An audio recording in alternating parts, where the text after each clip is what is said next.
So yeah, as pressure to reach net zero emissions grows, where does fusion fit into the energy transition? What technological and engineering challenges do we have to overcome to move fusion from research to practical implementation? So this is what we're talking about. Hopefully you'll be able to give me some insight into. Why don't we start with Shay?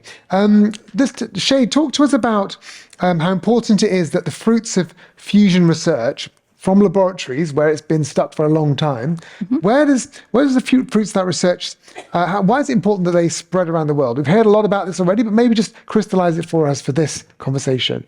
Good afternoon, and thank you so much for having me here. I'm Shay Bahramirad, Vice President of T&D Engineering at PG&E, an electric utility in Northern California, and I am the President of IEEE Power and Energy Society, which is responsible for developing safety and standards associated with new technologies that they connect to the grid.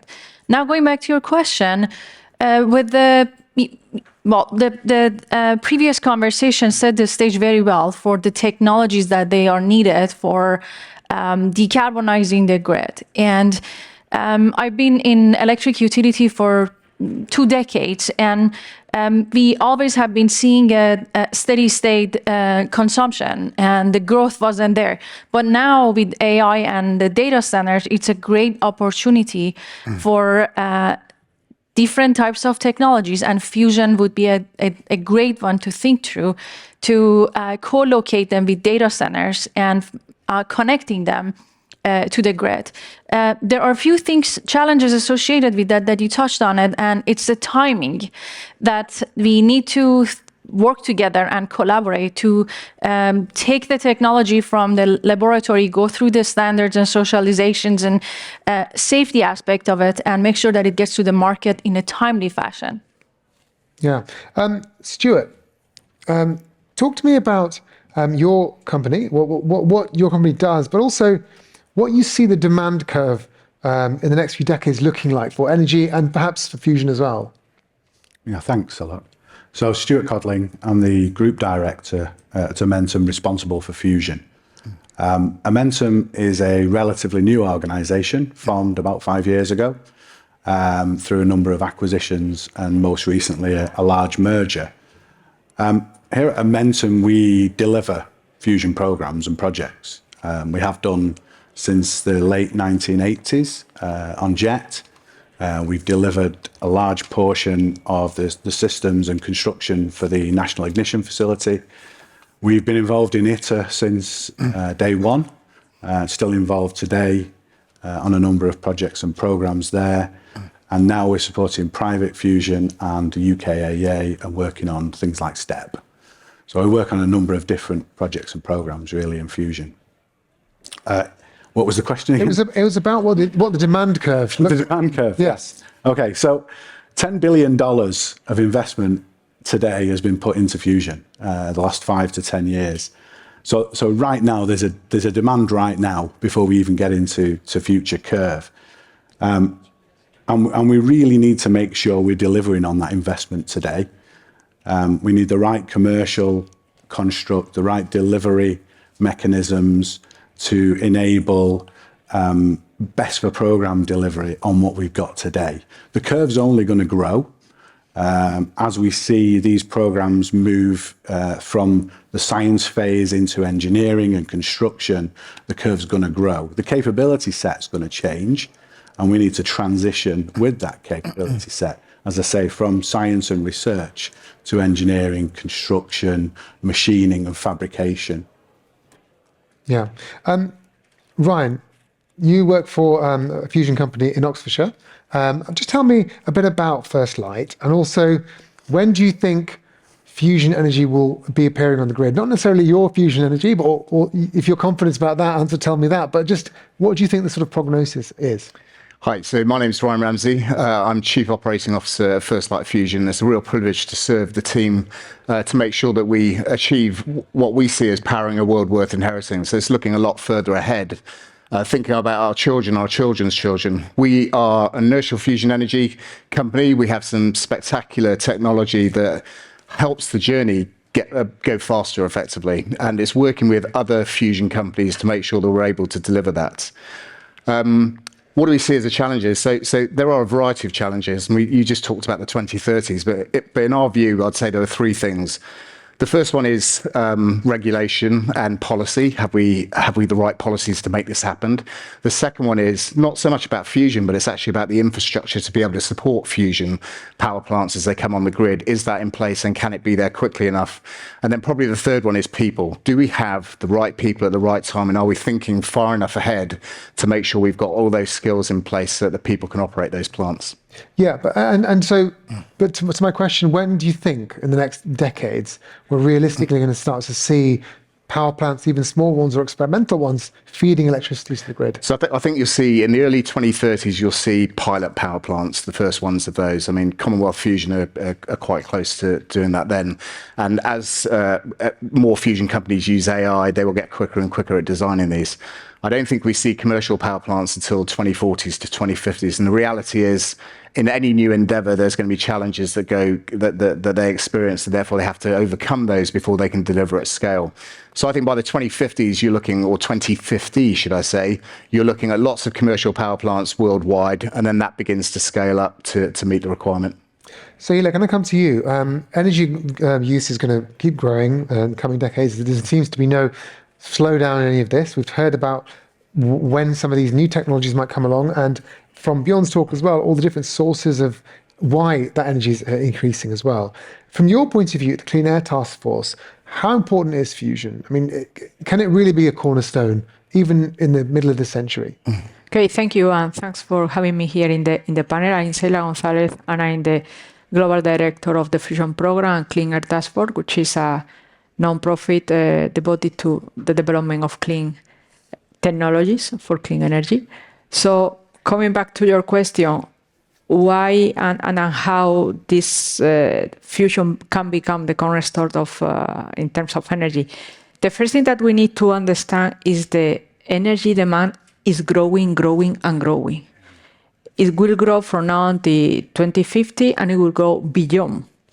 On top of that, we have to, I wouldn't say differentiate, but to assume two aspects. OECD countries, where you have this increase of demand based on more advanced performance of more advanced needs, I would say, all related to artificial intelligence, what we have been seeing in the previous talk, but also non-OECD countries, they are going into growing standards of life. That means more energy is needed. So you have these two components that will make the demand of energy to increase and increase.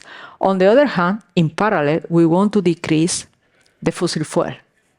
So how to achieve this equilibrium between decreasing the fossil fuel and increasing this demand of energy? Fusion is one of the elements to compensate that. We want to have new source of energy. We need to add new source of energy to the energy mix, and this new source of energy has to be firm and clean. Fusion is a way to fulfill the demands of the immediate future and the next future. So this is why fusion is becoming relevant now, because there is a demand from the society. There is a need, and we are pushing to be able to fulfill that need. Do you think, given the complexity of this particular technology, despite the fact that, of course, it meets those demands that you're talking about, the complexity of the technology and the state of readiness and the amount of development it will still take, do you think that by the middle of the century, it will indeed be some sort of baseload power, or do you think it's going to be beyond there? Yes, I'm sure, because the curve of how fusion or any new technology is evolving in this decade is increasing a lot. We have new elements, new tools that make the deployment much faster than before. And again, at the end of the day, the demand, the market will push you to have this ready. So you have technology solutions or technology or new tools that can help into finding these technological solutions, and we have this demand coming from the society to push fusion to become a reality as soon as possible. Yeah. Stuart, it's very hard to predict all of these things, and I think that it's good to sort of get people to think about when these things might happen. But just from your experience, what are the hard bits? What are the things that you focus on to try and make some of this happen as quickly as possible? Because there's always going to be unknowns along the way. You might have a perfect plan, by 2050, some baseload power is coming from fusion. That would be great. Everyone would be happy. And there's going to be lots of unknown things on the way that sort of slow that down. But what are the things that you focus on now that you know will be problematic? Yeah. So I think there are a lot of technology hurdles to jump over. And I think we'll do that. And it's just a matter of time and investment to make that progress. I think in order for us to get in through the door, really, we need the right commercial constructs. And this is close to my heart, that we have the right frameworks in place for different organisations to genuinely collaborate, to work together, and to be driven for a best for programme type approach. And to not just recognise the need for change as we go, but to facilitate that change. So we're in a period, I say, as we transition from science to engineering, we've still got lots of first-of-a-kind systems to develop, new components, new ways of integrating. So we need the right construct so that we can facilitate the change as we move through the engineering programs. And that, for me, is the key to unlock all of this. And then with the investment and the technology and the people that we've got, everything will move forward. The big one of the big things that you'll need is skills, people, engineers of all different types. Ryan, I wonder if I can talk to you. You with First Light, you started off with a small team. You've got a bigger team. If you're going to build a power station at some point, there'll be thousands of people involved at different levels. What sort of things are you putting into place in your company, or at least in collaboration with the sort of local fusion sector that you're working in, to start building education into the community so that when you need those 1,000 engineers, you can actually have 1,000 engineers? Well, I think the first thing is in the UK, we've established the Fusion Skills Council, which is across our sector. It involves Tokamak Energy and First Light Fusion chair that organisation. It's underpinned by the UK Atomic Energy Agency, and actually that provides a look at the entire nation as to how we're going to deal with this, because it's not an individual problem. It's for everybody. So the first thing is the people that are doing fusion now, by the time we get to a fusion power plant, will be as old as I am and probably won't be wanting to do that at that point. However, we need to get the youth to be engaged with this. So that's engaging with the education systems. How do we make physics really exciting at school? How do you contextualize it beyond theory and show, here's fusion, this is where it fits in? And so again, it's about influencing policy in order to make sure that becomes part of the syllabus.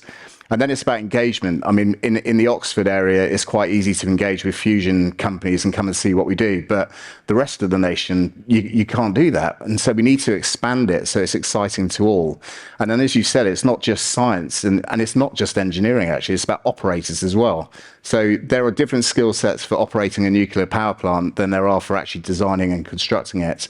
And so you have to create the workforce that covers everything. I'm buoyed by the sense that in the UK, we're actually thinking much further ahead than I've seen with other programs, and that gives us confidence. Physics is interesting. It is interesting. That's what I would say. Just to that, all of that, it should be very easy for you to make it interesting to everyone else. Same question to you guys from your points of view internationally as well. Skills are going to be very important in all of this, and many people think that things like physics, actually, as interesting as it is very hard and it's not for them. How do you start persuading them otherwise? Maybe Sehila, I can talk to you. Persuading what? Persuading them otherwise. That physics is something they should be doing, engineering is something they should be doing, to build this workforce to create these sustainable energy systems. Well, to build that workforce is complicated in any case, but to build such a specialized workforce, it has a plus. So how can you engage with people to become physicists or to become engineers to work for fusion? Is to show them how cool fusion is, how to become part of this ecosystem to help mankind, to do something good for the mankind. I think sometimes I'm chair of Women in Fusion, and we have a lunch on workforce today here, and we have this discussion how to retain talent in fusion and how to create a diverse workforce. But sometimes I go to school to give a talk about how fusion, what fusion is, and maybe it's an option for you. And when children and teenagers learn about how cool fusion is, they become interested. They start to learn. They start to see themselves being part of that and really doing something good for the mankind. So the fusion people, we need to make an effort to explain, to go to schools, because it's, at the end of the day, when you start to attract this talent that later on will become physicists, will become engineers. And let me add something. Fusion needs physicists and engineers, but we also need lawyers. We need economists. So fusion is becoming an industry, and you need all set of skills, not only physicists and engineers. So we need to make also this effort and say, hey, you are an economist, you are a good lawyer, come to work with us. Help us to build fusion, because all these are needed. There's no lack of lawyers in the world. I'll tell you that much. that's not an area that's lacking in anything. But yeah, I see your point. And Shay, how about you? From your point of view, over there where you work, there's obviously it's a huge. You've got a huge bank of skills in America. But do you see the fusion world having the skills it needs? So let me start with the problem statement gets bigger in the US with this scale. And in the next 10 years, there are a number of studies that would say that United States needs 250,000 new engineers. That I would argue that they require different types of training that many of us have had, and being an electric power system engineer studying in Europe and the US, that they can not only be having get computational and engineering skills, but also have the ability to communicate with policymakers. So those decisions, the technology rules at the end of the day, technology leads, but policy rules. And it's important to have engineers that they have the skills to be able to communicate with public and with policymakers. The second thing that I would say is that starting quite early, you heard like few examples of it. We at IEEE Power and Energy Society, we partner with Museum of Science and Industries, and to make the abstract a way and allow for the kids or the next generations to work on a hands-on experience, to make it real for them. We also have a number of other programs that we brought number of kids from families that they've never gone to college, so first generation college goers, that they worked with, they got mentored for 16 weeks, and they worked on building an electric car from scratch, and then they raced it at the Museum of Science and Industry. These hands-on experience is going to help encouraging more kids into going into STEM fields. And going back to the point that you heard, it's very important to keep them when they come to this industry and not lose them to unorthodox industries. I do lose quite a number of engineers to Google in our backyard and Microsoft. And these are the industries that 15 years ago, they were not competitors to me in energy sector. Yeah, no, that's true. I suppose the difference between running on a public sector or small private company fusion plant and working for Google for however many millions of pounds they can pay you is quite challenging, isn't it? For all these things, because you're going to need many of the same skills, including AI, machine learning, software, just physics skills, all these things. Maybe I would just add one thing to it, is that fusion industry has an advantage that many parts and pieces of energy sector doesn't. The new generation, they are mission driven, and being able to articulate that what you're doing is going to help humanity, it adds a different perspective and encourages the next generation. Good purpose. Exactly. All helps, doesn't it? We've had a question here on the Slido, and I encourage you all to submit questions on it if you don't want to ask by yourselves.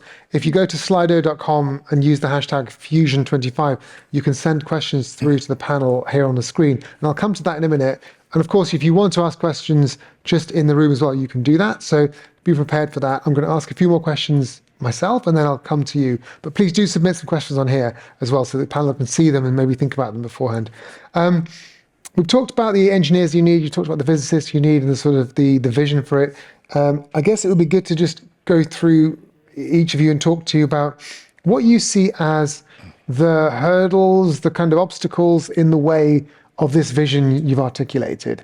You can talk about short-term ones or even long-term hurdles. I mean, fusion is an industry that has been around for a while. It's very popular now, and that's great, but it's still not achieved the things it's wanted to achieve many, many years ago, and it's always been some years away. I guess starting with you, perhaps, Stuart. What do you think? What are the kind of obstacles that sort of keep you up at night? I don't know about keep me up at night, but I think it kind of answers. Sleep like a baby. It's all good. It kind of answers the previous question as well, that there needs to be a demand. And I guess coming back to the point before about how do we get people into the sector, if the demand is there, I think Paul Methven said this earlier in one of his discussions, if the demand is there, industry will sort itself out, it will organise, it will bring people in. So I think there's something about the demand. And I think in the UK, we're quite lucky because we've got quite a focused approach in the UK and driven by UKAEA and now UKIFS in terms of bringing in STEP. But I think we need that demand. We need that around the world. We need the US to drive the same sort of focus, pick a technology or pick a couple of technologies and then drive with that and invest in that. So for me, it's around demand. And as the demand comes, industry will align to that demand. But do you think that's an obstacle at the moment for things not happening in the way that you perhaps would like? I think it's an obstacle in the US. For sure. I think that in the US, there are lots of national labs, lots of different opinions, lots of different technologies, and perhaps a lack of a focus in terms of going down one path or another path or selecting something to fund and back. Okay. Sehila. If I may add something to that I will agree. I think more than lack of focus or selecting one or two, I would say a lack of coordination. The public sector can do a lot for the push of fusion, transversal to whatever option or approach you are following, tokamaks, accelerators, laser, whatever.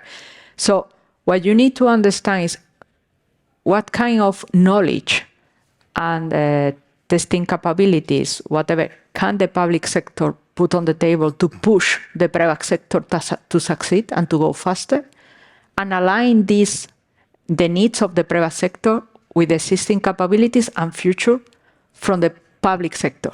By doing that thing, you de-risk the construction of a pilot plant and eventually a fusion fleet. It's making this coordination and working in an efficient way, because there are pieces here and there, but they are not coordinated, they are not working together, they are not talking each other. And we want to de-risk and we want to push for the future. So this is a key element, how to align public with the private sector. The public, the risking, the private sector driving towards commercialization. Do you see anywhere in the world that does it well? I mean, you've said America not so much. In our last panel, we heard that maybe China does it very well. What do you think? China has a clear central approach. So you have a diplomatic way of putting it, but yes. So they have a line. It's all pushed mostly by the public sector, and all is aligned towards that. That is an option. In my view, you gain in efficiency, fine, but you lose in creativity, maybe. In US, you have a number of approaches where you have a lot of creativity. You may find unknown solutions for problems that can be used by another approach. So you have this creativity, you are losing efficiency. You cannot keep that forever. The market will the market at the end of the day will say, this is more advanced, this is working better, and it will be a narrow down. But in any case, you have these two different ways of approaching a problem. You want to find the optimal solution, which will be the best fusion machine possible. Let's see. Nobody has a crystal ball to see the future. But yeah, more aligned China, because it's everything centralized, less aligned this number of approaches, plus the public sector. But that can be coordinated. Shay?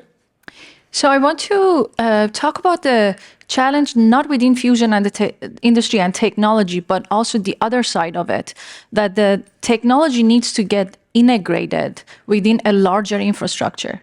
And it's important the partnership, as the technology evolves and matures, starts early on. I have two examples that it didn't happen that way. One was the solar industry. It took 9 years for the smart inverter standards to be developed. So the technology was there, the capability was there, but the integration standard was not there.